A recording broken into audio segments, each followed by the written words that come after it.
There may be no better U.S. history lesson than seeing the country firsthand. And that's exactly what one area mom was thinking when she set out with her 3 children 9 months ago to give them an education they would never forget. News 8's Lou Hillman joins us now with more on their quest to see every state capital in the country. Well, guys, Sarah Zitlow and her family were already making plans to move back to the La Crosse area where she grew up. That's why she says the timing was perfect to show her children our country from sea to shining sea. So it wasn't a matter of convincing or anything. They were ready for the adventure. Last September, Sarah Zitlow and her 3 kids, Andrew, Megan, and Ryan, set out from Green Bay on a trip around the country. It was always a new adventure. There was almost 60 families who hosted us. She homeschooled them along the way as they tried to see every state capital. Zitlow thought it would help bring her kids' school lessons to life. When you go somewhere, you experience things differently. Their first visit, of course, was Madison. From there, they toured capitals in the Midwest before heading east. Zitlow says the first few weeks were the hardest. You know, and at some points, did we think we were going to finish? Absolutely not. I mean, 3 kids in the car. Some days were difficult, but then it just reminded us that some days are difficult at home, too. The kids say the toughest part was being cramped together in this small car. They logged more than 30,000 miles on the road.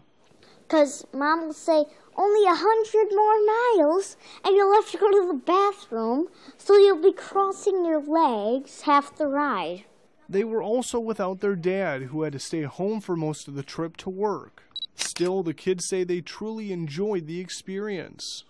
It was worth it. I think it was worth it, having bags fall on us to be able to see everything. And they have countless stories to share.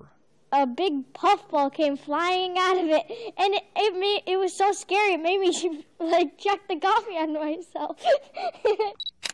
Along the way, the family met many new people, including several governors. They relied on the hospitality of mostly strangers to make sure they always had a place to stay.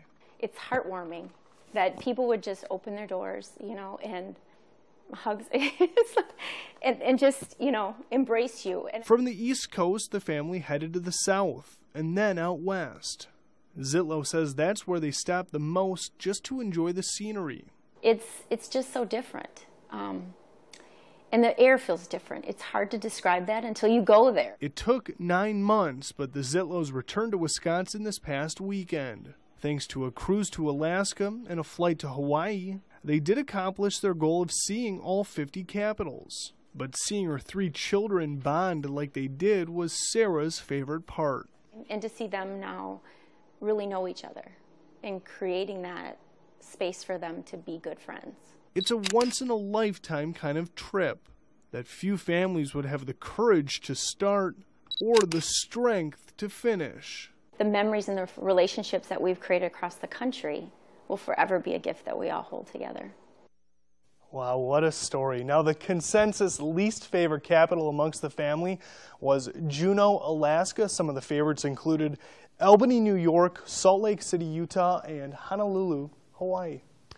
Interesting. I think Honolulu would probably be on a lot of people's list, but it does take a lot of guts to just put your life on hold like that and go out and do that. And to have a plan wherever you're going, that's a lot of planning. All right, well, the family has been in contact with the Guinness Book of World Records. 8-year-old Ryan may be the youngest documented person to visit all 50 capitals. And the family is still waiting to hear whether his name will make it into the book.